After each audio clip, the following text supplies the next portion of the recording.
Magandang gabi po sa ating lahat mga kapatid.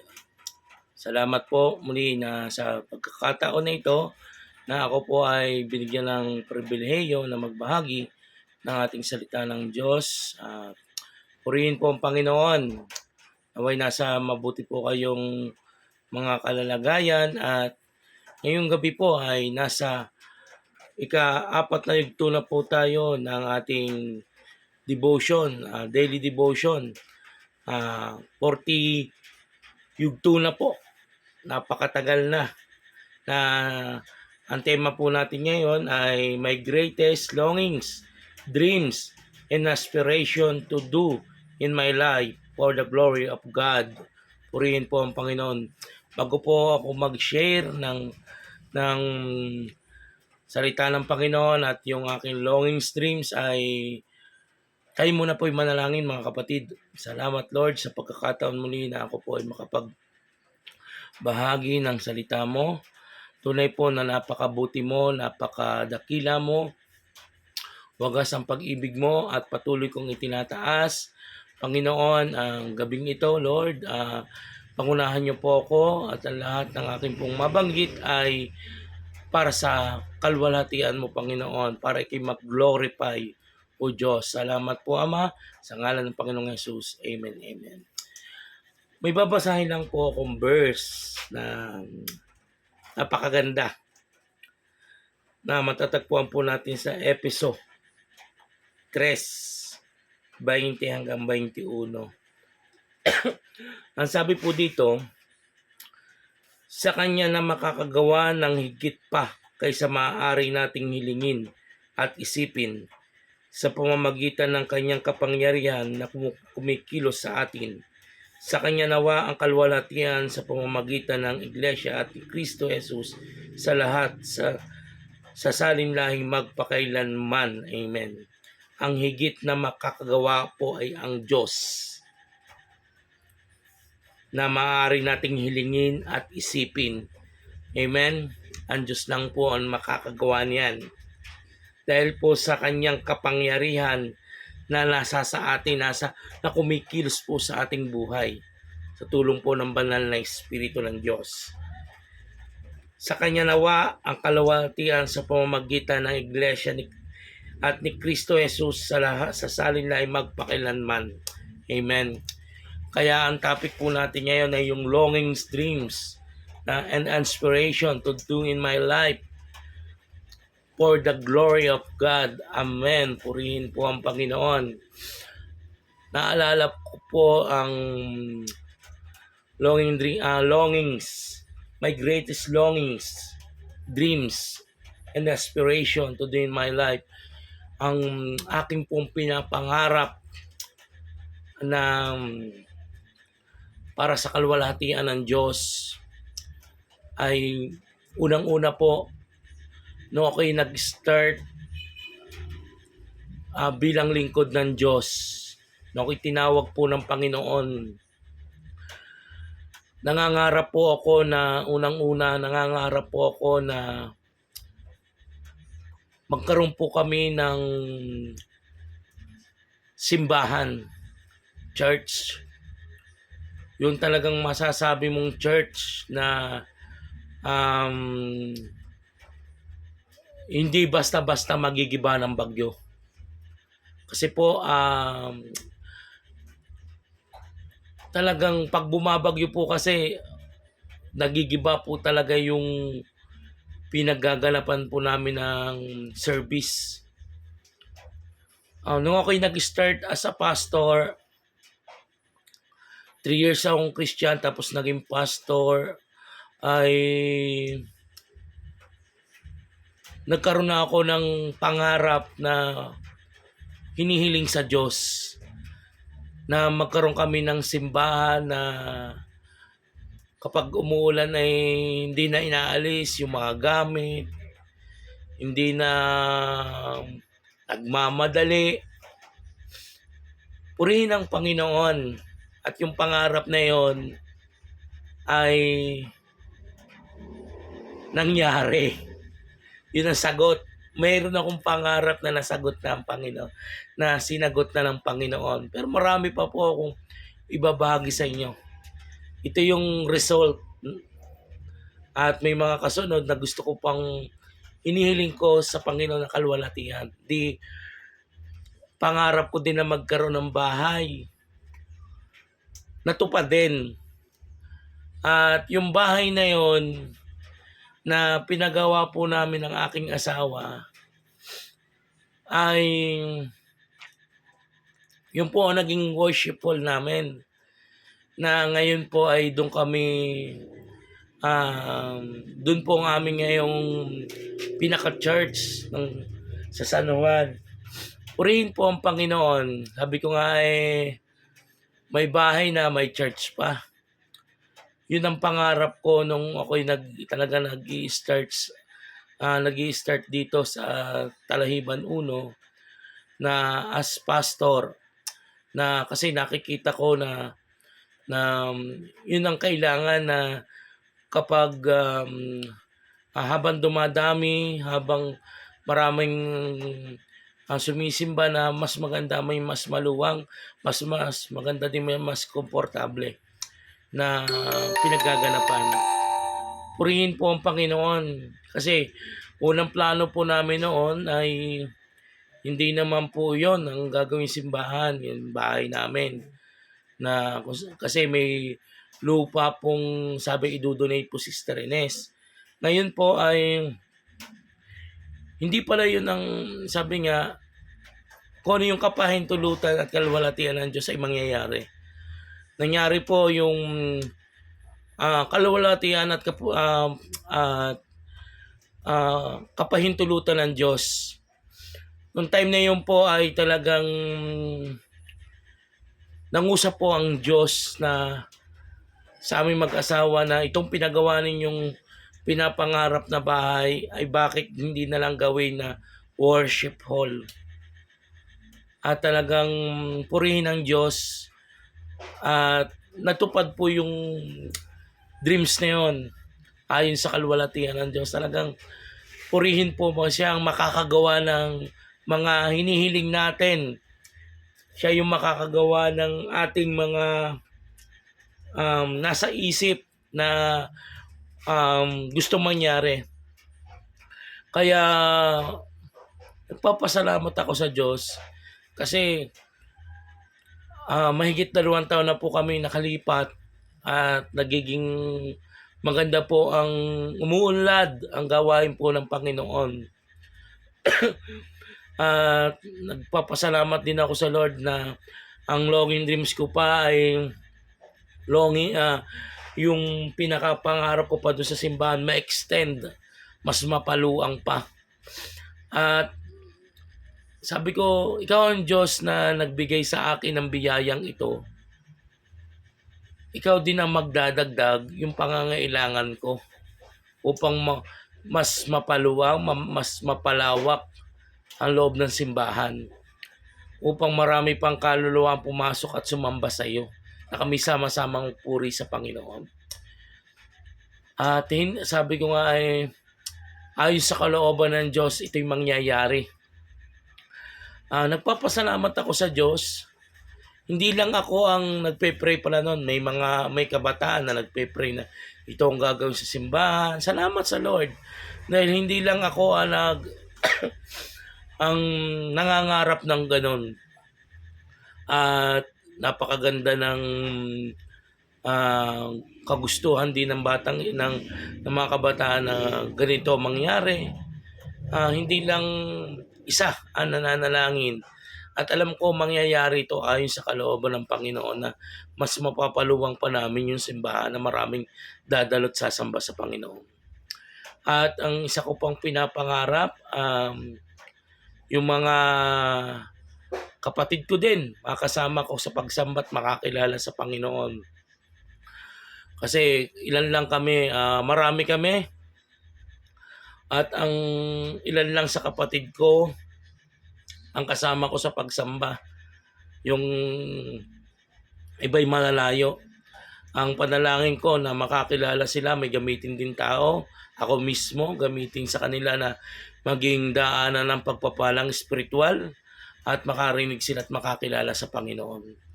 Ang mga kapatid ko ay um, hindi lang sila, kundi yung pamilya nila, ang mga anak nila, mga apo nila na makakilala ng lubos sa Panginoong Hesukristo.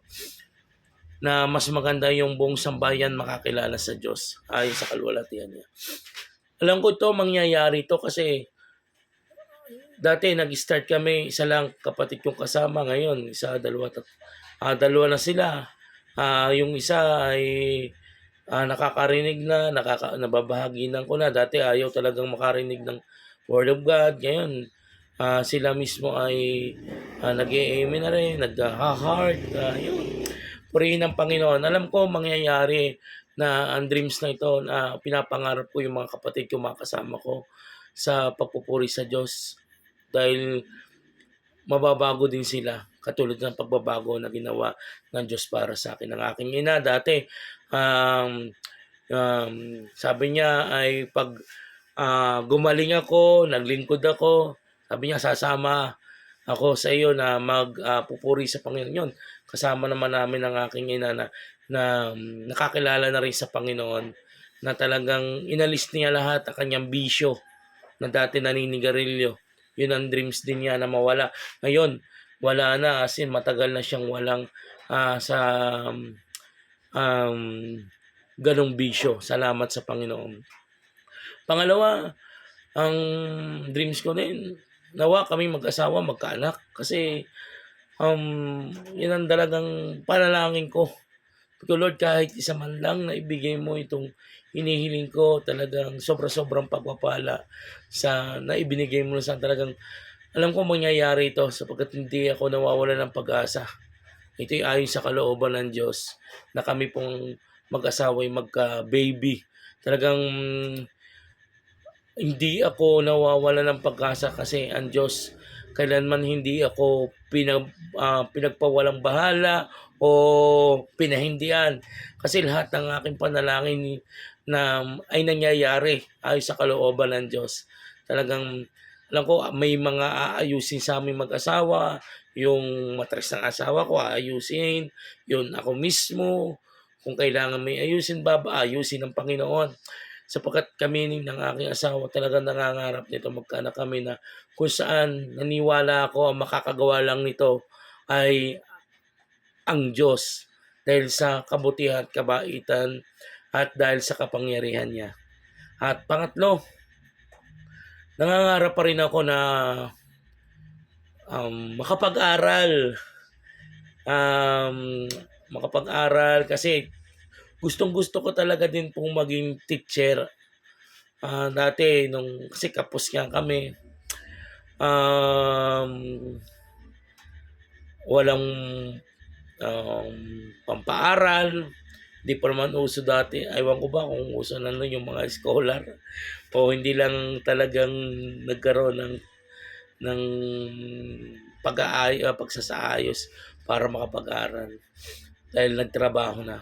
Pero pinapangarap ko pa rin na makapag-aral ako at maging isang tunay na guro. Pero minsan naiisip ko din dahil nandito na ako sa bilang servant ng Diyos. Sabi ko, Lord, kung ano ang kalooban mo na lang o ito pong mangyayari itong pag-aaral ko para maging isang guro ay mangyayari, ito'y kapahintulutan mo. Kung hindi naman po ay mangyari po yung bilang isang lingkod mo, Panginoon, ay talagang marami pa akong matutunan.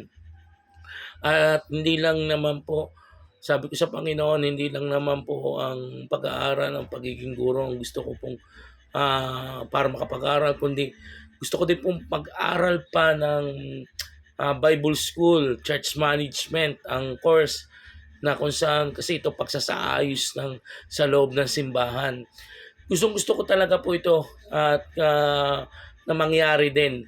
Kasi para po bilang pastor ng isang simbahan ay kailangan ko po ng management para matutunan ang bawat areas ng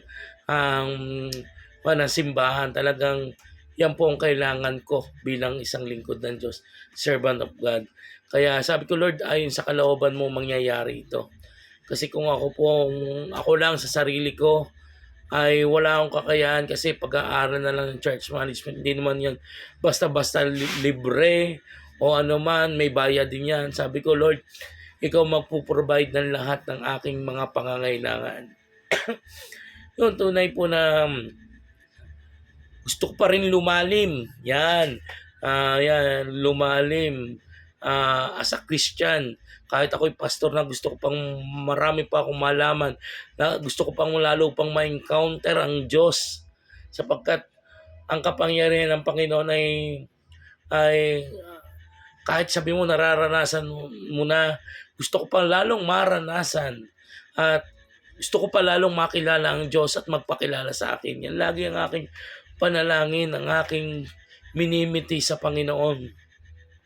Nagpapasalamat ako sa Diyos dahil binibigay niya lahat ng aming mga kailangan ay sa kalooban niya. Kaya salamat sa Lord. Hindi niya kami pinababayaan, hindi niya kami pinagkukulang, at lahat ay siya makakagawa. Salamat din sa Panginoon dahil ako po mismo ang isa pa sa kagustuhan ko ay may madaming mabahagi ng salita, na magkaroon ng mga outreach, yan, upang lalo pang mapakilala ang Panginoon sa bawat barangay. Yan po yung kasi 42 barangay ang San Juan. Gusto ko po ito sa mga barangay na ito ay lalo pang makakilala ang mga tao at magkaroon kami ng outreach sa bawat barangay. Yan ang aking dreams pa sa Panginoon, talagang ayos sa kalooban niya. Imposibleng hindi na ako ng Diyos. Ito na may para sa Kanya, para sa karangalan at kapurihan ng Panginoon. Yun po, napaka buti ng Diyos. Marami na ang ginawa ng Diyos na nakamit ko bilang lingkod ng Panginoon. Na sabi ko dati nga pala, isa pa, yung dreams niya, pagawa nga yung bahay. Sabi ko, Lord, wala naman akong kakayahan kasi ang pastor naman, bilang pastor sa simbahan, hindi ka naman basta-basta na sabihin, wala ka man pagkukunan kundi sa Panginoon lang Pero ang Diyos kumikilos. Ang Diyos gumagawa ng paraan ng paano mo maipapagawa ito. Oo, may business kayo pero malaki din ang gastos. Ang ginawa ko na pinagkatiwala ko talaga sa Diyos. Sabi ko, Lord, sa matagal na panahon na ako'y nananalangin sa iyo, alam ko ayon sa kalooban mo, magagawa po ang bahay na ito. Kaya, praise the Lord. Hallelujah, may mga ginamit na tao. At yung dati hindi ko pinapasok o ito ay wala akong porte sa pag-ahente ng lupa, nagkaroon ako, binigyan ako ng sagalang karunungan ng Diyos. Ito kapahintulutan ng Diyos din na ayon sa kalooban niya mangyayari na matuto ka mag-ahente ng lupa para maipagawa ang bahay na yung pala, yung bahay na yun, ayon sa kalooban mo din, gagamitin sa gawain ng Diyos. Praise the Lord. Hallelujah. At isa ko pa pong pangarap yung dati kasi yung mga kabataan namin sa simbahan, walang maayos na pagdidisipulo, bigla na lang nandiyan pero bigla na lang nawawala, at hindi nag-i-stay as a Christian na nagpupuri sa ngayon. Salamat sa Lord, may mga kabataan na nadadagdag. Hindi bagamat may mga umaalis, bagamat may mga nagtatrabaho, alam ko naniniwala ako sa Panginoon na ang kalooban niya masusunod ng mga kabataang ito na dinidisipulo ng CLF ay magiging malusog at hindi sila pagkukulangin ng Diyos at hindi pababayaan ng Panginoon. At alam ko yung mga pangarap din nila ay mangyayari at matutupad at hindi nila pababayaan ang gawain ng Panginoon. Salamat sa Diyos. Purihin po ang Panginoon at yun lamang po ang aking ilan sa mga pinapangarap ay sa kaluwalhatian na mangyayari ayon sa kalooban ng Diyos. Salamat sa Panginoon. At patuloy tayong pagpalain ng Diyos sa lahat ng mga ginagawa niya sa atin. At alam ko, ang bawat isa ay pagpapalain ayon sa kagustuhan ng Panginoon, ayon sa kanyang biyaya ay ating matatanggap. Sabi nga, pag inuna mo ang Diyos, hindi kanya iuhuli, kundi iuuna kanya palagi sa kanyang mga pagpapala. Makakatanggap ka ng pagpapala na galing sa Diyos. Salamat po sa Panginoon. Tayo po'y manalangin, mga kapatid. Ama, salamat po sa pagkakataon muli na ako'y makapagbahagi ng iyong salita at alam ko, Panginoon, lahat ng mga nabanggit ko ayon sa kalooban mo, ito po'y mangyayari kasi may mga nangyari na ayon sa kalooban mo, na ayon sa kagustuhan mo. Salamat po, Panginoon. Napakabuti mo, Diyos, sapagkat ikaw ang Diyos na aming pinaparangalan, itinataas, sinasamba, pinupuri, pinasasalamatan, Panginoon. Alam ko, Panginoon, na magiging matagumpay po ang bawat araw, bawat isa sa amin. At dalangin ko din, O Diyos, na patuloy na i-bless niyo po ang bawat isa na nakikinig at mga nagsasalita, Panginoon, sa devotion na ito, Panginoon. Salamat po sa katagumpayan at igawad niyo po, Panginoon, ang igawad niyo po, Panginoon, ang kabutihan, patuloy na pagpapala sa bawat isa, Panginoon. Salamat po, i-bless niyo po, Panginoon, ang bansang Pilipinas sa pamumuno po ng mga matataas ang panunungkulan nila, Panginoon. Ang presidente namin, ingatan niyo po, gabayan niyo po sila, Panginoon, at huwag niyo po silang pababayaan. Kasama po ang Vice President po, Panginoon, ng Pilipinas. Bless niyo po ang hanap buhay ng bawat isa. Bless niyo po, Panginoon, ang lahat ng may sakit, ipagalingin niyo po ayon sa kalooban niyo po, Ama. Hindi ko man po mabanggit sila, Ama.